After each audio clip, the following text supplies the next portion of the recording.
Motor Vehicle Dealer Board. Today's date is May 1st, 2020, and the time is 9:01 a.m. I will be presiding over this emergency rulemaking hearing in accordance with Section 24.4.1036A of the Colorado Revised Statutes. These proceedings are being recorded as is standard practice of the board. Notice of this emergency rulemaking meeting was announced via an agenda notice issued on April 30th, 2020. As announced in the agenda, in light of the COVID-19 pandemic and emergency, this meeting is being held virtually using Cisco WebEx and is accessible to the public. Real quick, I would just ask everybody who's not speaking to please mute their microphones. We're getting a lot of background noise. At this time, we're going to have the board members identify themselves for the record. We'll have essentially everyone else on the call from the Attorney General's office, the division, and the public will record just via who's signed on to the call. So we'll just go through the board members real quick. I'll call out the names and please acknowledge that you're present or not. So Ms. Bumgart. I got an answer. I'm not sure if Ms. Bumgart is on. Is Ms. Behrens on? There's more than one person eating. Charlotte Behrens is here. Thank you. Good morning, everybody. Mr. Flower on? She's a board member, by the way. Ramona Bode. I'm here. Ms. Bode is here. Is Mr. Flower here? Yes. Thank you. I believe Mr. Porter is not going to be able to join us today. I don't see him on the call. Some of these folks don't get it, even after the president tells them to mute. Is Mr. Walsh on the call? I am. Yes, I'm here. Thank you. Mr. White? Here. Thank you. Is Mr. Woodhelm on the call?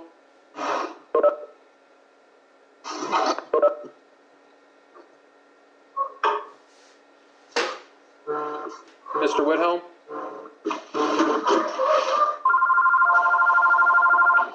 I don't believe he's on the call. So, Mr. Wilhelm is on the call. He is just muted. okay.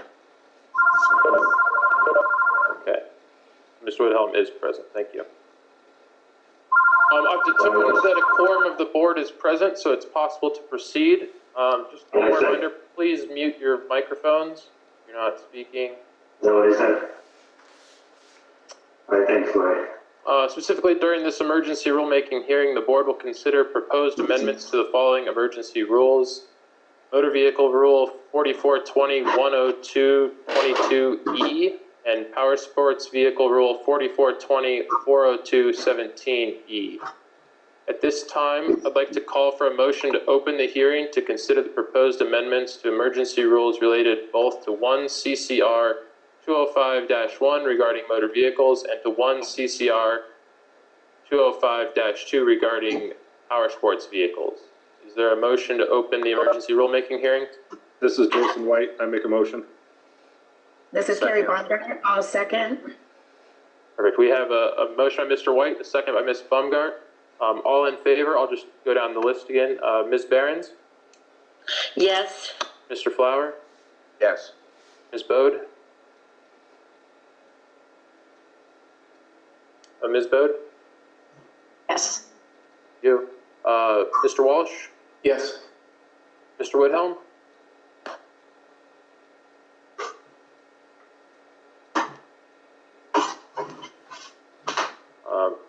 Don't know if Mr. Woodhelm's microphone's working. So, motion passes unanimously with Mr. Woodhelm abstaining. Due to the emergency nature of these proposed amended emergency rules, this hearing will proceed in accordance with Section 24.4.1036A CRS, and is not subject to the requirements under subsection 3 and 4 of that statutory provision. At this time, I will turn the hearing over to Chris Rouse, Acting Executive Secretary to the Board and Director of the Auto Industry Division, to provide an overview and background of the emergency rules. Ms. Rouse. I had it the whole time. It was just in your. Thank you, sir. Good morning. Today is May 1st, 2020, and this is a stakeholder meeting to review proposed changes to the emergency rules promulgated by this board, specifically 4420-102-22E and 442402, paren 17E. On March 25th, 2020, Governor Polis issued Executive Order D 2020-17, ordering Coloradans to stay at home due to the presence of COVID-19 in our state. On March 25th, CDPHE issued Public Health Order 2024, implementing the stay-at-home requirements. Subsequently, CDPHE issued 2 updates to the Public Health Order. On April 3rd of 2020, this board held a rulemaking meeting in response to the COVID-19 pandemic and promulgated 2 emergency rules in accordance with 24.4.103.6A of the Colorado Revised Statutes. The Motor Vehicle Dealer Board approved the emergency rules, which provided the ability to conduct motor vehicle and power sports vehicle sales online by appointment during the COVID-19 pandemic while complying with Colorado Public Health Order 2024 and guidance from the Centers for Disease Control. These emergency rules were effective for the period of the Colorado Public Health Order 2024 and could have remained in effect for up to 120 days from the date of adoption had there been no subsequent revisions to the Public Health Order number 2024.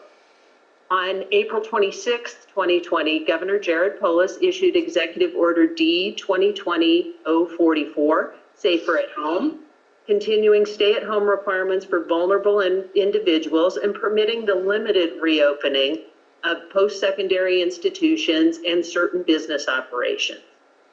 Executive Order D 2020-044 specifically permits a county or municipality to adopt more protective standards as necessary than those contained in the executive order without the need for further approval by the state of Colorado. Pursuant to Governor Jared Polis's directive, the Colorado Department of Public Health and Environment issued Public Health Order 20-28, which we'll refer to as PHO 20-28. That was dated April 26, 2020, with an effective date of April 27th of 2020. So that superseded Public Health Order 2024. So you should have received an email containing the red line versions of the emergency regulations and the modifications that we are going to discuss today and that are for your consideration. So I'm hopeful you all received that. Please let me know if you did not, board members. Lovely, okay. So you will see that basically when you look at the parts that are struck out, those are things that were in your emergency regulation that we are now taking out. Things that are underlined are things that we're adding in or proposing that you add in. So does the board have any questions after reviewing that of what parts remain in and what parts go out so that you have a clear understanding of what you're going to be voting on and discussing today?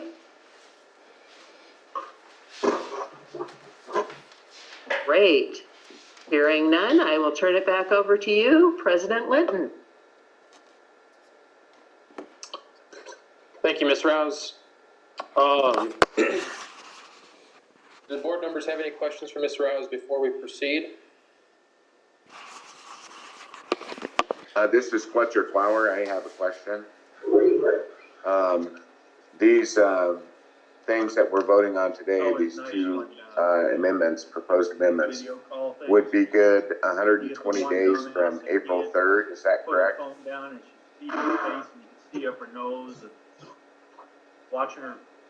So this is Mr. Jones from the Colorado Attorney General's office.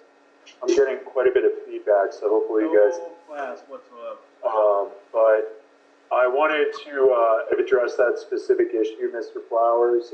It is correct because these are amendments and revisions to existing emergency rules. My office has interpreted that as if amendments, then the 120 days starts from the original day it was adopted, which was April 3rd. So that means the 120 days would run on August 1st of this year.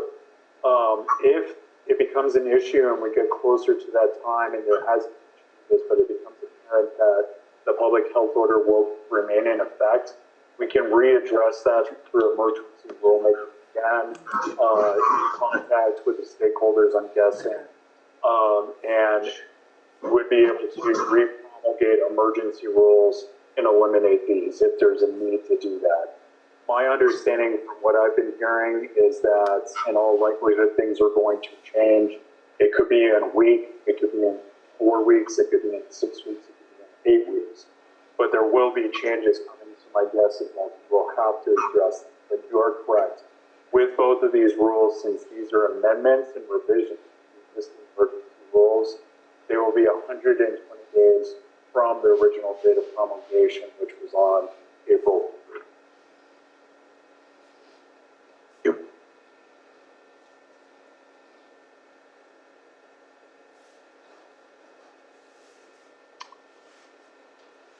Any other questions?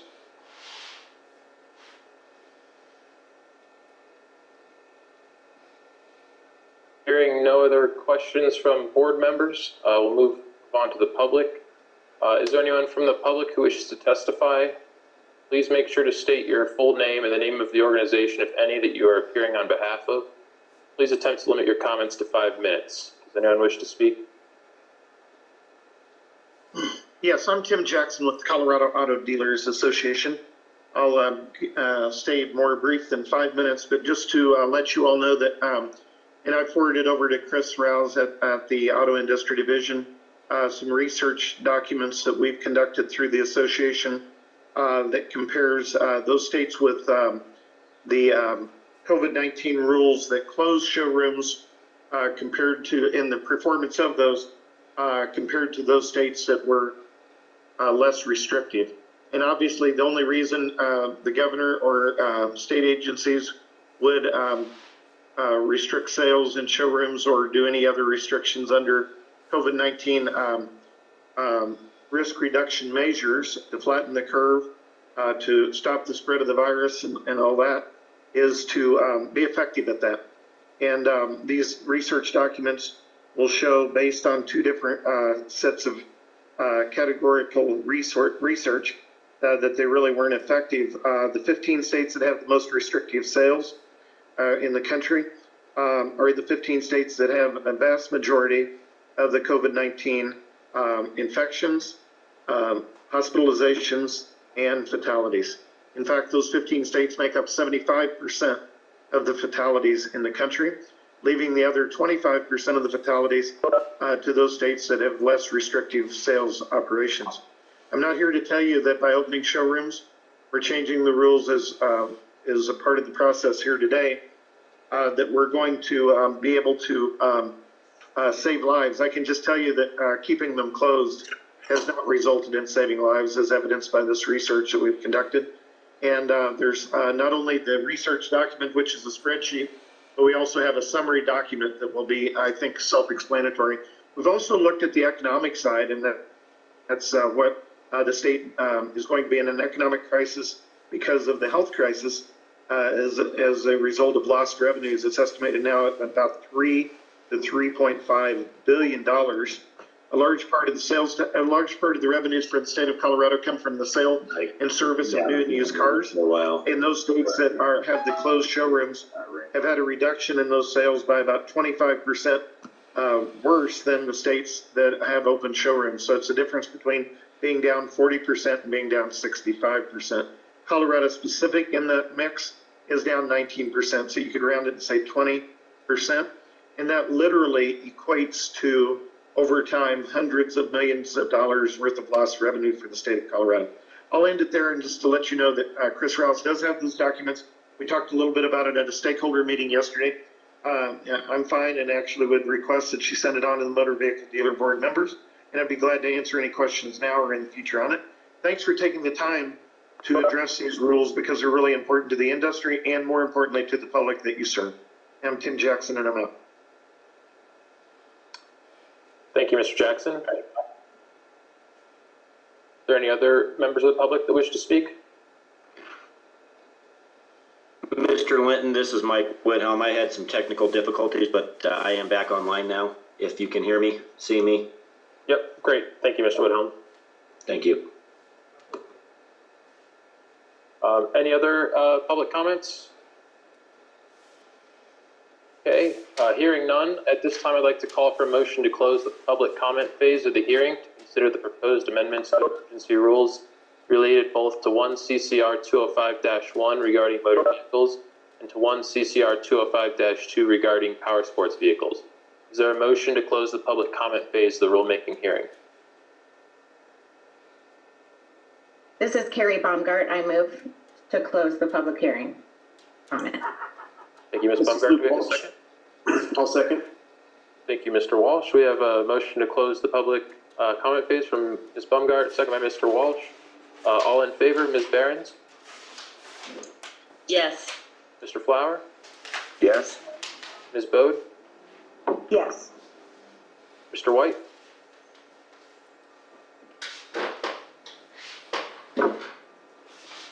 Mr. White? Yes. Thank you. Mr. Woodhelm? Yes, from Mr. Whithelm. Thank you. Motion passes unanimously. The public comment phase of the rulemaking hearing is now closed. No further comments from the public or the division will be allowed without explicit recognition by the chair of this hearing. The board will now begin the deliberation phase of this emergency rulemaking hearing. The deliberation phase is open to the public, but only board members and the Attorney General representative are permitted to participate unless the chair authorizes someone else to speak. Since there are two emergency rules, each rule will be voted on separately. Additionally, due to the emergency nature of these rules, the board must also vote to approve the statement of justification for each emergency rule in accordance with section 24.4.103(6)(a). Before I call for motions on these emergency rules, do any of the board members have any comments on the two emergency rules before we begin?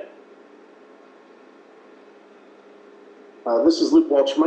My comment is anyone working with the counties? I see that it boils it down to the local counties. And so will there be clarity on the rules county by county to the dealers?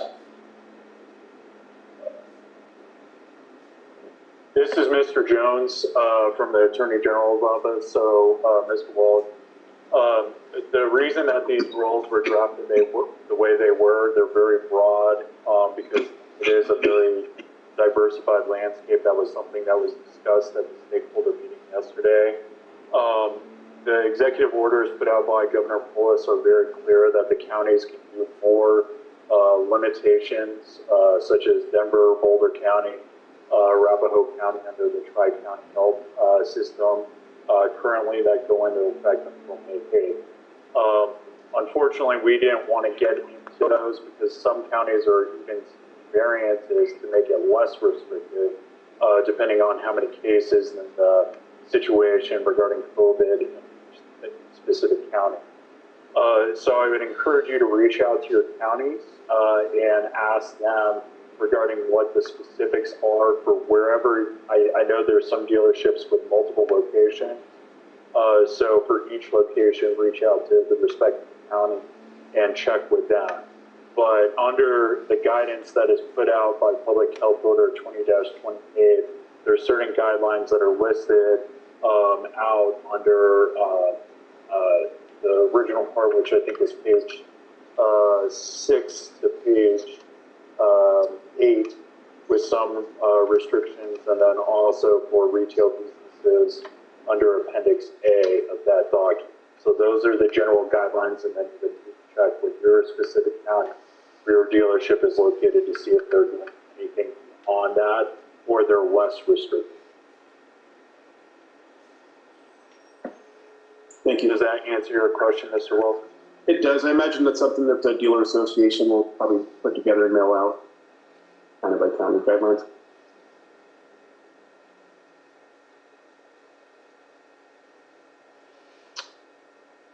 Thank you. Do any other board members have any comments on the emergency rules?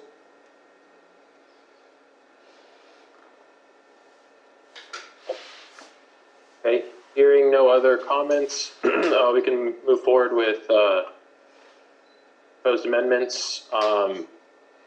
Do I have a motion to adopt the proposed amended version of Emergency Regulation 4420-102-22E and to authorize me as the president of the Motor Vehicle Dealer Board to sign the statement of emergency justification and adoption concerning Emergency Regulation 4420-102-22E? Is there a motion to adopt? I'll make a motion to adopt. This is Ramona Bode. Thank you. A first by Ms. Bode, Second by Mr. White. second by Mr. White. All in favor, Ms. Baumgart, Yes. Ms. Behrens, Yes. Mr. Flower, Yes. Mr. Walsh, Yes. Mr. Whithelm. Yes. Motion passes unanimously. And for the second one, do I have a motion to adopt the proposed amended version of Emergency Regulation 4420 40217E and authorize me as the president of the Motor Vehicle Dealer Board to sign the Statement of Emergency Justification and Adoption concerning Emergency Regulation 4420 40217E. Is there a motion to adopt? This is Ramona Bode. I make a motion. Thank you. First by Ms. Bode. Second by Carrie Baumgart. Thank you. We have a second by Ms. Baumgart. All in favor, Ms. Behrens, Yes. Mr. Flower, Yes. Mr. Walsh, Yes. Mr. White, Yes, sir. Mr. Whithelm. Yes. Motion passes unanimously. We've reached the conclusion of this emergency rulemaking hearing. I'd like to thank the board members and everyone else who's participated in the process today. This time, I'd like to call for a motion to close the hearing. Is there a motion to close the rulemaking hearing? This is Jason White. Make a motion. Thank you. A motion by Mr. White, Second by Mr. Flower. by Mr. Flower. All in favor, Ms. Baumgart, Yes. Ms. Behrens, Yes. Ms. Bode, Yes. Mr. Walsh, Yes. Mr. Whithelm. Yes. Motion passes unanimously. I declare this rulemaking hearing closed. Thank you, everybody. Does Ms. Rouse or Mr. Jones have anything else to add before we sign off? No, sir. Thank you very much to everyone for joining us. I do, just one note, Mr. Linton, these rules are now in effect, and the AG opinion will be issued within 20 days. So thank you, everyone. Thank you. Stay safe, everyone. Bye. Bye. Take care. Bye.